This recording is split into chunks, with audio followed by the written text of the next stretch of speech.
tonight. For that, a full update awaits you if you tune in at 8 p.m. But let's move on to social media. It's never a dull day, and Asha Fox is on that beat. Bring us the latest. I do understand there were quite a bit of reactions to those nominations for the Yala seats.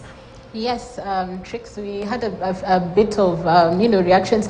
The guys were very happy about what has happened, and they were happy with the nominations. They welcomed them, and we also had this other camp that, said could it be nepotism at play, because we're seeing a lot of family and friends. It's more of a family and friends affair happening at the with the Yala nomination. So there's a bit of mixed feelings around this, but we're waiting for November 17th to see who actually makes it to the Yala. And then in South Africa, the president Ramaphosa said Wednesday they have resolved a long-standing visa dispute, and Kenyans will be able to visit South Africa visa-free for 90 days in a calendar year. That is definitely good news for travelers and business people who have businesses, who travel for business. Most definitely.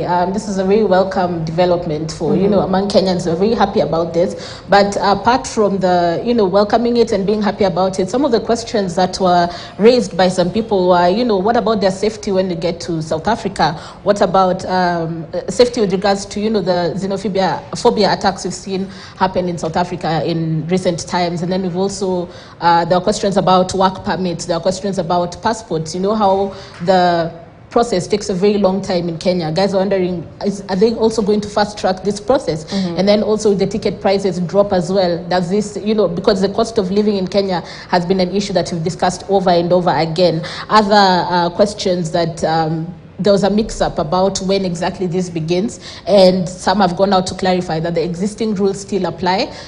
These are, initially for Kenyans to go into South Africa, you are required to, make payments for the visa, and also have proof of, a significant amount of money in your account to be able to sustain you while you're there, and also have a return flight ticket. So these are still applicable until the 1st of January, when, this visa-free law takes place. Okay, and I do understand netizens are also speaking about Eric Omondi. What has he done this time?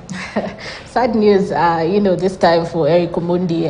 Him and his girlfriend Lynn had a miscarriage. He suffered a miscarriage at 8 weeks of pregnancy, and he had posted a video of, the girlfriend in hospital. They were crying about this, and some Kenyans were really sympathetic towards this. And of course, we had the other team that was really, triggered, and they were saying that it's not right for you to share such a moment on social media. And we've had these conversations happening on social media a lot. When you're bereaved, do you post it? If someone likes a post, what does that mean? Just interpretations on how grief plays out on social media and around sharing that news. But apologies and sympathies to Eric Omondi and his girlfriend. And I think most of the loudest that came out of this was really let people grieve how they want to. Grief is very personal. Absolutely, whatever works for them in this sad time. Now, Sadio Mane, the question is, will he play in the World Cup? Yes, Sadio Mane suffered an injury about 2 days ago when he was playing a game, with Bayern Munich and Werder Bremen. And, they won 6-1 against Werder Bremen. But Sadio Mane had an injury on his leg, when he was, playing the game. And guys are just wondering, will he still be able to participate in the World Cup? He's Africa's best footballer of the year. He's, the Lions of Teranga, we saw they won the AFCON. So it's just wait and see.